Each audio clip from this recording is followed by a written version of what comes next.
Hello guys and very welcome to my YouTube channel.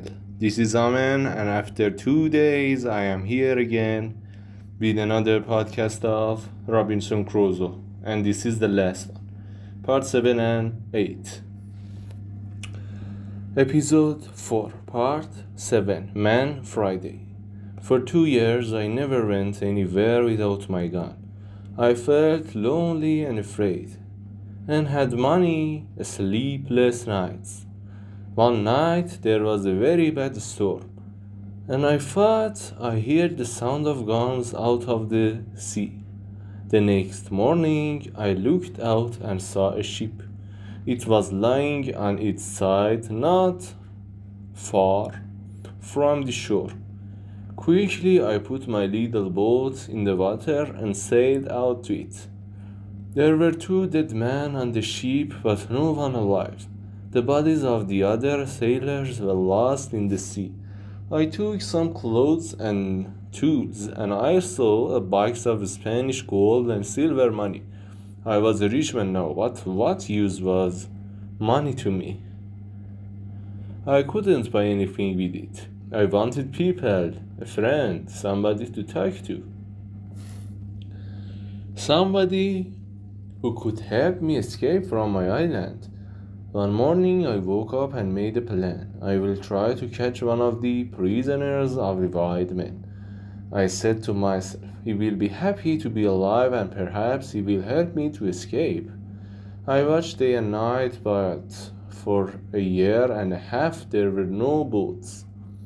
Then one day 5 boats came. There were about 30 men and they had 2 prisoners. They made their fire on the sand and danced round it. Then they killed one of them prisoners and began to cook their terrible meal. The second prisoner waited under the trees with 2 men to watch him. Suddenly the prisoner turned and ran. The 2 men ran after him, but the other white men were busy round the fire and didn't see what was happening. The prisoner ran like a wild goat, and soon I saw that he was coming near the bottom of my hill. As fast as I could, I ran down the hill and jumped out of the trees between the prisoner and the 2 white men. I hit the first man with the wooden end of my gun and he fell down, but I had to shoot the second man. The poor prisoner didn't move. He was afraid of the noise of my gun. I called to him and tried to show him that I was friendly. Slowly he moved nearer to me, but just then the first white man began to get up from the ground. Then the prisoner spoke and I understood that he wanted my sword. Now, how happy I was to hear words again.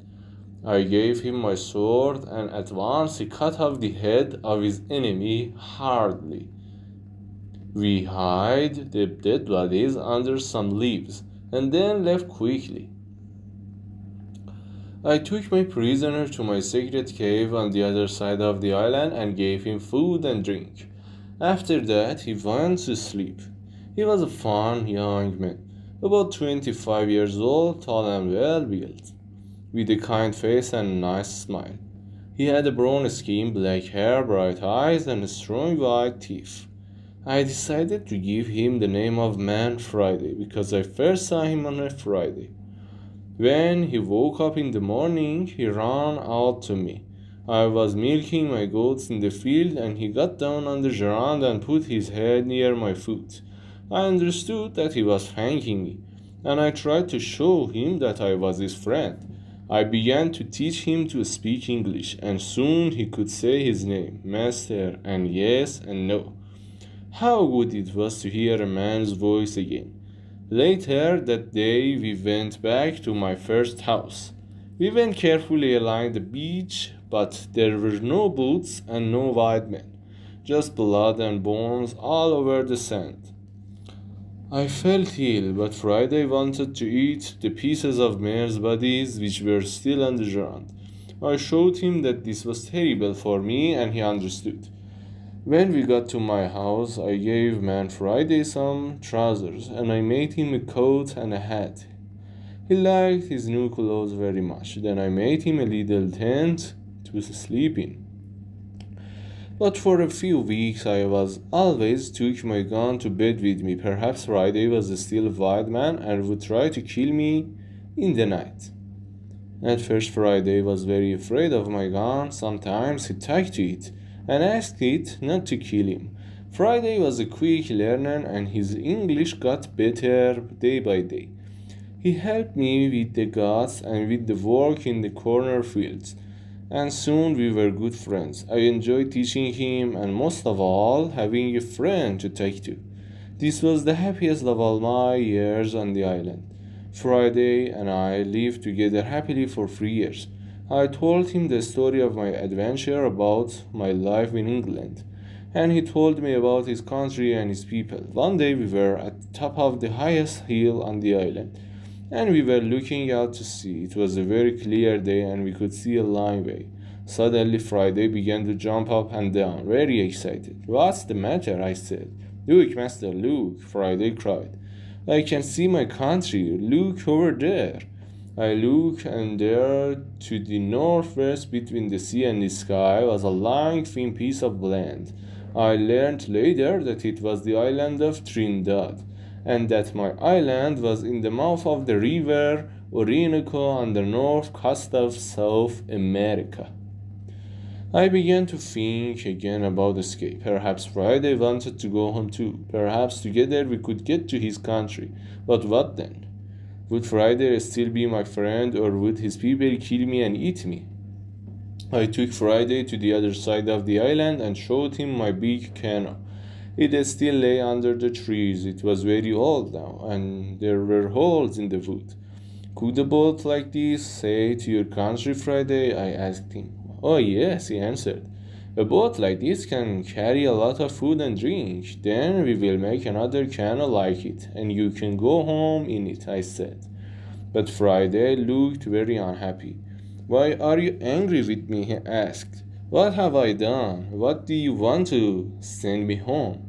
"But I thought you wanted to go home," I said. "Yes, but you must come with me. Kill me if you want, but don't send me away from you." Then I saw that Friday was a true friend, and so I agreed to go with him.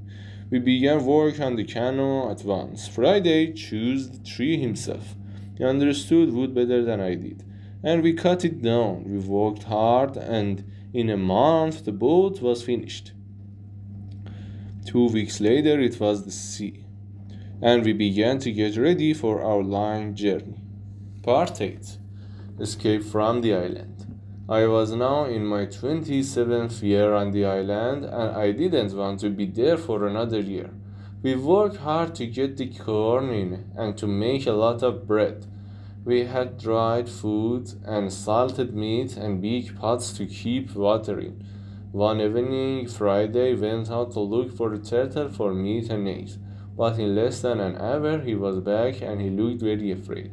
"Master, master," he cried, "there is a great ship near the island and men are coming to the shore in a boat."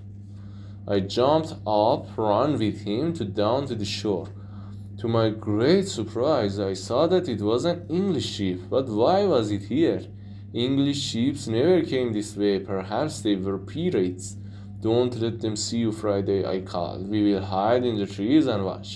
There were 11 men in the boat, but 3 of them were prisoners. Their arms were tied with rope, but their legs were free and they could walk. The other sailors pushed the 3 prisoners up to the beach, laughing and shouting and hitting them. Then some of them sat down on the sand and began to drink. Others walked away to look at the island, and 2 men stayed to watch the boat. The 3 prisoners walked slowly along the beach and sat down under the tree. Not far from us, they looked very unhappy. Very quietly, I came up behind them through the trees and called out them in English. "Don't be afraid," I said. "I am an Englishman. Perhaps I can help you." The 3 men turned and looked at me. They didn't answer at once. They were too surprised. Perhaps they thought I was a white man myself, in my strange homemade clothes of animals' skins and with my long hair and beard. Then the oldest man spoke. "I am the captain of that ship," he said, and these two men are my first and second officers. Last night there was a mutiny, and the seamen took the ship from me. Now they are going to leave the three of us here, to die on this island. Do these mutineers have guns? Only two, he answered, and they have left those on the boat. All right, I said, we will fight them. But if we get your ship back for you, you must take me back to England. The captain agreed immediately and thanked me very warmly for my help. Friday ran back to my house to get all the guns, and the captain and I made a plan. The first part was easy because the seamen were not ready for fight. We shot the two men at the boat, and the captain shot another man. This man, Tom Smith, was the worst of them all, and he began to mutiny on the ship. Then the captain talked to other 5 men, and they agreed to help him. They didn't really want to be mutineers, but they were afraid of Tom Smith. Now I said to the captain, we must get back your ship. How many men are on it? 26, the captain replied, and they will fight hard because they won't want to go home. It's death for all mutineers in England. But not all the men are bad. I am sure that some of them will help me. Just then we saw another boat which was coming from the ship to the shore. There were 10 men in it, and they all had guns. We ran into the trees and waited. It was a long, hard fight, but by now it was dark, and this helped us very much. We ran here and there in the trees, calling and shouting. The seamen couldn't see us and didn't know how many men they were fighting. In the end, the first officer shouted to them, put down your guns and stop fighting. The captain has 50 island people to help him. We can kill you all. So the seamen stopped fighting, and we took their guns. 3 of the men agreed to come back to the captain, and we put the others in my cave. Friday and I stayed to watch the prisoners while the captain and his men went back to fight for the ship. All night we listened to the sounds of guns and shouting, but in the morning, when the sun came up, the captain was master of his ship again. I went down to the shore to meet him. My dear friend, he cried, there is your ship.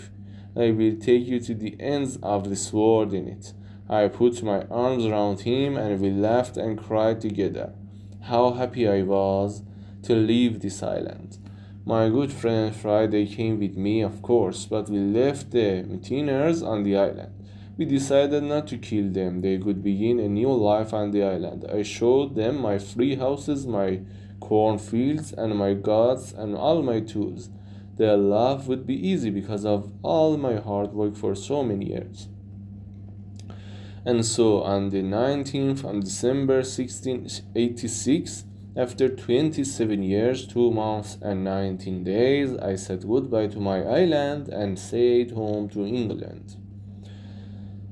Part 9. Home in England. When I came back to England, I felt like a stranger in the country. Many things were different, and not many people remembered me. I went home to York, but my father and mother were dead, and also my 2 brothers. I did find the 2 sons of one of my brothers. They were happy to learn that I was alive, and I was pleased to find some family. After some months, I decided to go down to Lisbon in Portugal. I had friends there who could help me to sell my land in Brazil, and I needed the money. Friday came with me. He was always a good, true friend to me. In Lisbon, I found the Portuguese captain who took me in his ship to Brazil. All those years ago, it was good to see him again, and he helped me with my business. Soon I was ready to go home again by land. No more adventures and dangers by sea for me. It was a long, hard journey. We had to cross the mountains between Spain and France in winter, and the snow was deep. Poor Friday was very afraid of the snow. In his country, it was always hot, and he didn't like cold weather. Back in England, I found a house and began to live a quiet life. My 2 nephews came to live with me. The younger one wanted to be a sailor, and so I found him a place on the ship. After a while, I married and had 3 children, 2 sons and a daughter. Then my wife died, and my nephew, who was now the captain of a ship, came home to see me. He knew that I didn't really like a quiet life. I have a fine ship, uncle, he said. I am going out to the East Indies, India, Malaya, and Philippines. Why don't you come with me? And so in 1694 I went to sea again and had many more adventures. Perhaps one day I will write another book about them. And that was the end of Robinson Crusoe's story. Thank you so much for listening me, and don't forget to like and subscribe my channel. Goodbye until tomorrow.